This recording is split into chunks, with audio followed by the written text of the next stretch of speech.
Chris Bieniek, welcome to Australian Musician. Thanks for having me.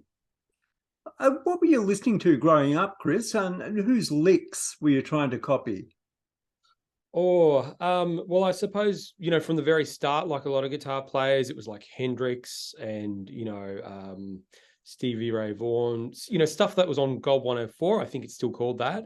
And then that sort of progressed on to, the Chicory Electric Band, guitar players like Frank Gambale, Robin Ford, Scott Henderson, but even before that, so Joe Satriani, Steve Vai, all that kind of thing, I still love all that stuff. Yeah.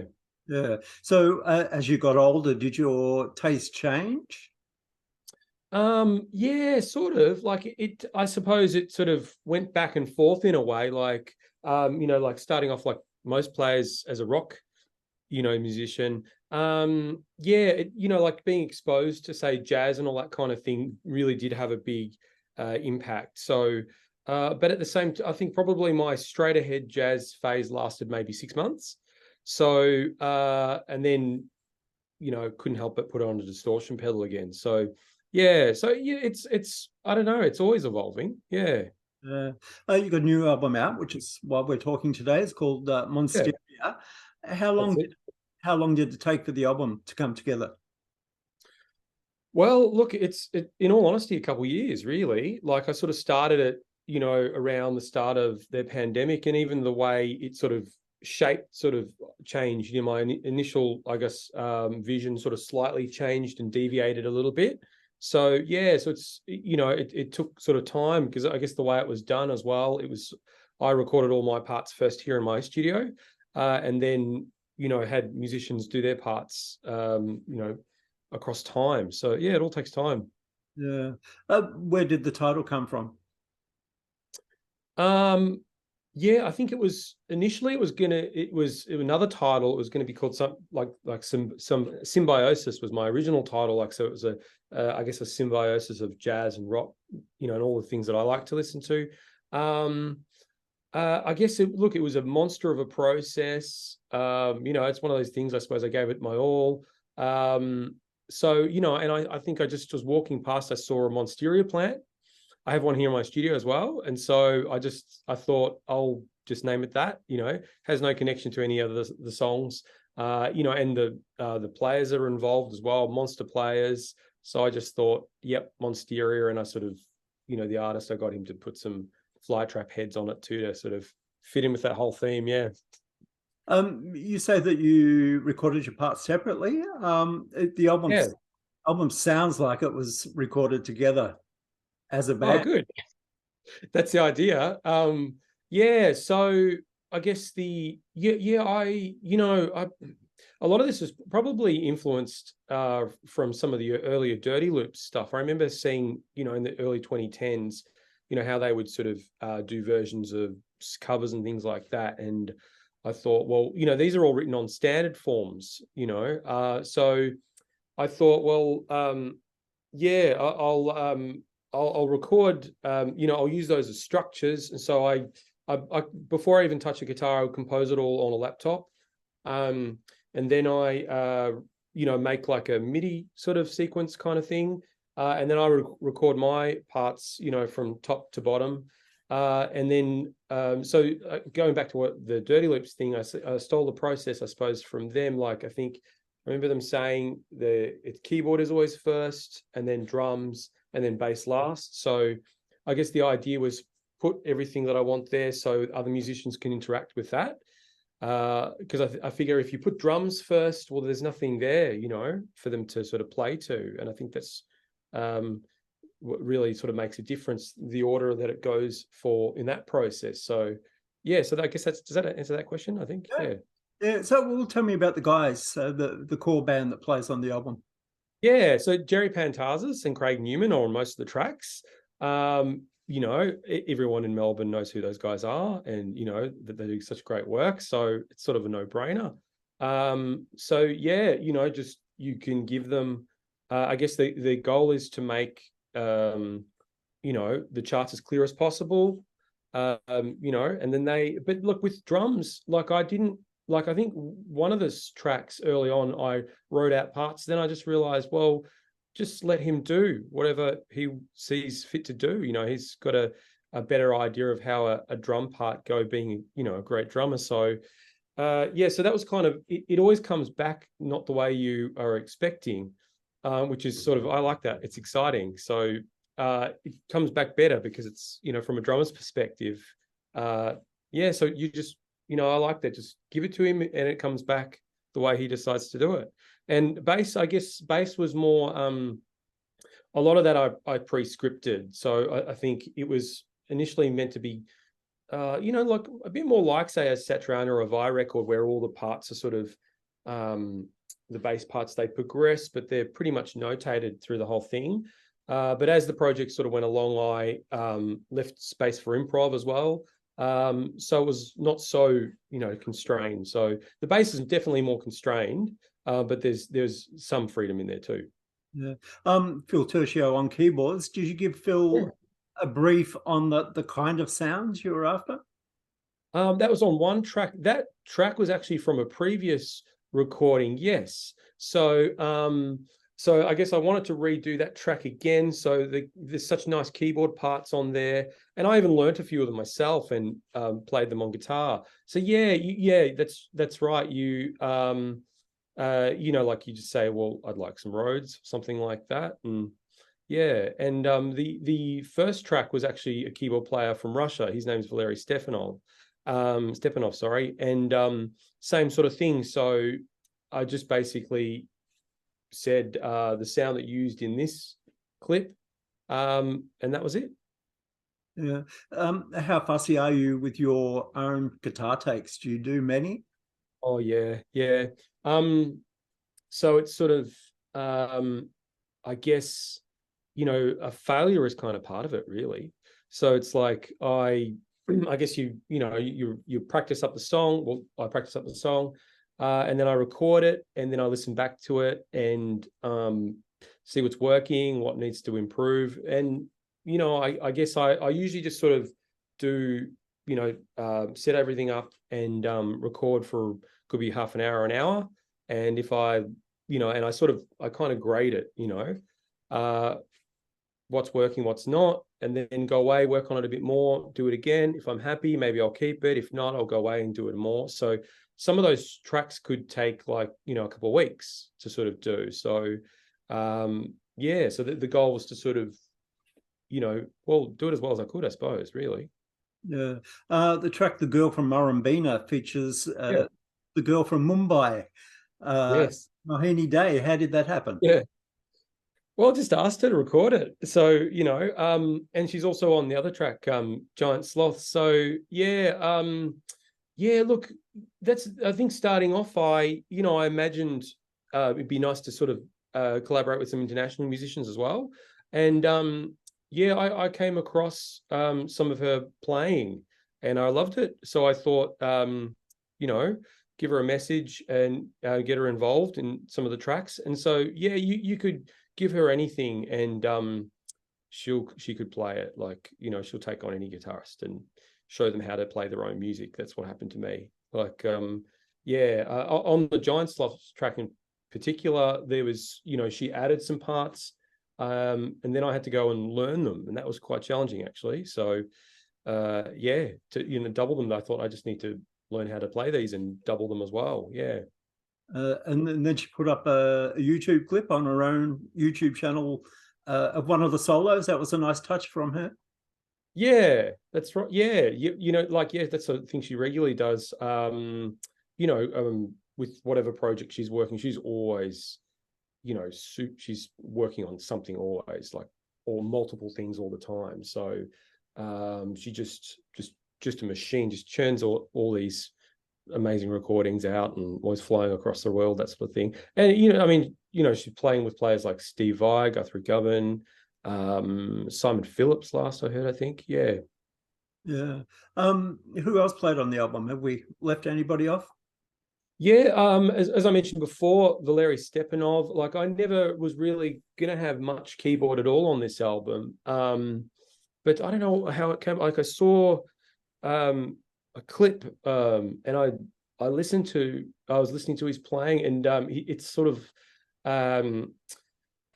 like what I hear is like it's like a modern day synth version of Oscar Peterson kind of thing. Like this guy can do anything. Like and multi-instrumentalist can he can sing, drums, bass, keys, guitar, all really well too. Yeah, so perfect pitch. Like did all my song by memory. Just I think comes from a child prodigy kind of background. So yeah, really that was really inspiring, and that sort of made me think about a few things too, to see someone like that contribute. Yeah, and let's see, Mohini Dey, and there's one track also there's a on there called Battle with the Bosser, and that it came from another track. I sort of changed it halfway through as I was recording it to sort of try and go to a more dark sort of metal place. And there's a drummer featured on that from a band called Obsidious, a German band. They're described as dark metal. It's and I don't particularly listen to metal, but I recommend just listening to their most recent album. It's just incredible, so I thought would it be nice to have him involved on a track. Yeah. Yeah. The track Autumn Leaves in Bluegrass is an acoustic guitar track, a classical guitar. Yeah. Was it important for you to showcase different flavors of your playing? Yeah, well, I guess there's a theme running through the whole album. And yeah, I guess I was trying to sort of at least make the songs sound, I mean, they sort of all tie in together, I think, in some way. But also to have their own kind of flavor as well. So, and as we were talking about other musicians before, different musicians give different sort of flavors to the whole thing. Yeah, so I mean, I've got such a broad taste in music, beginning in rock and then moving into sort of more jazz related genres. So yeah, I guess I really just wanted to use it as an opportunity to showcase all the music that I love, being rock, blues, R&B, and yeah, bluegrass. I've, not a bluegrass player at all, but I've, had some time dabbling in that style as well. And actually the whole album kind of came from a bluegrass mentality in some way. I was reading about and sort of studying about how they often construct solos. Like they'll get a bluegrass tune and they'll reduce the melody to holes, they call it, so which like either semibreves or minims, and then they'll construct their solo over from these points, or I'd call them melody points. So that's really what this album is. It's like I've taken a standard, say like Girl from Ipanema, given it a new name, and then I've often changed the time signature, reduce the melody so it's just these really basic, like one note per bar kind of thing, then composed a new melody or tune over the top of that, and also put chords in between or reharmonize chords. So I guess the idea there was, so hopefully I think people familiar with the genre should be able to hear the connection to that, but it's also something fresh. So yeah, sorry that was a bit of a long-winded answer. I think all my answers have been, sorry. Did you use many guitars on the album? Yeah, for the most part, I have I guess a Frankenstrat, you'd call it. It's a single coil humbucker sort of thing.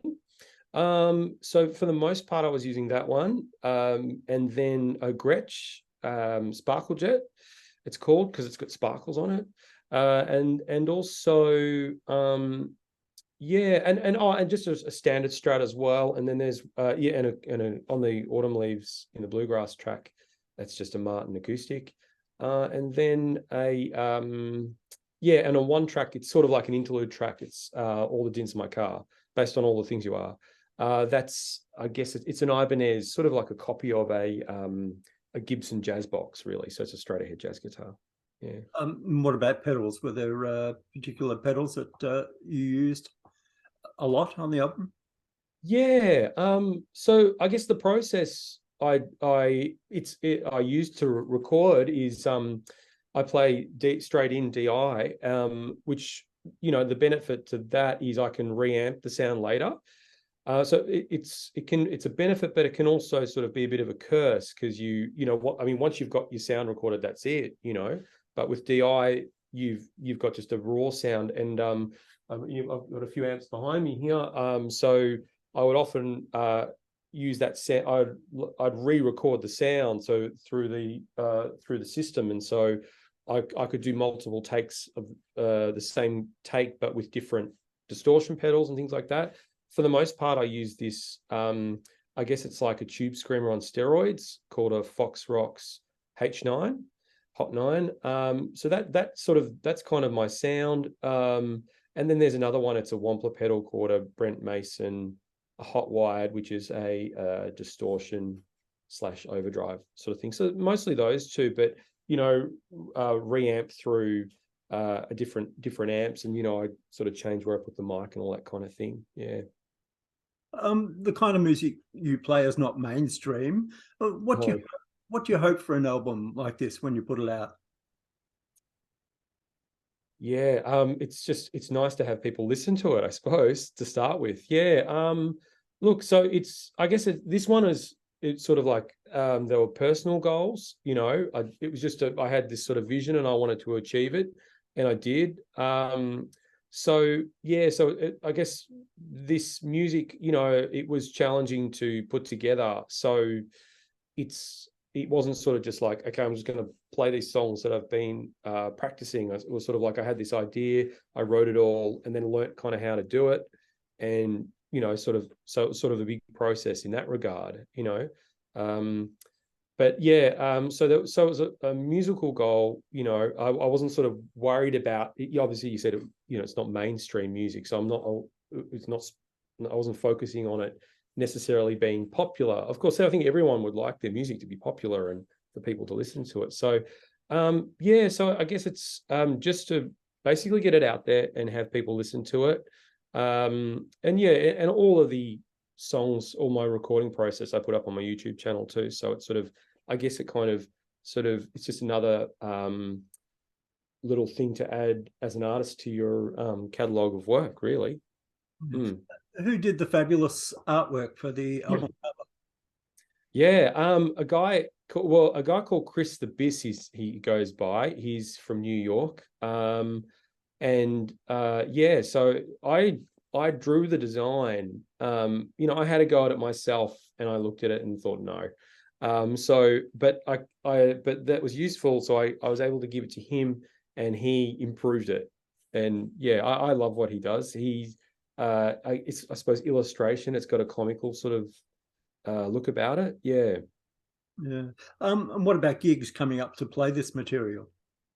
Yeah, so recently this year we sort of played at a variety of venues like the Guitar Show, Bar 303, Paris Cat, that sort of thing. We were doing actually something that wasn't this. It's more a tribute to jazz rock guitar, but we did a couple of these songs in that. So yeah, in the process of arranging stuff from September onwards to the end of the year. So just, you know, local places around Melbourne, similar to what I mentioned. Yeah. Yeah. Any other projects happening? Well, look, yeah, at the moment, see, my wife, she's also a musician. She's been doing a lot of theatre things and just has finished up with that. So I've been, yeah, writing and recording, you know, the next kind of things, a few singles, and sort of planning the next one. And also helping out a friend with his EP, which will be released soon. His name's Joel Senna. I think, I'm not sure of the name of the EP. It might be just called Joel Senna. So yeah, so we're working a little bit on that kind of thing. Yeah. Yeah. All right, Chris. Well, the album is Monsteria. It's out now, and it's been great to chat. Thank you so much for your time, Greg.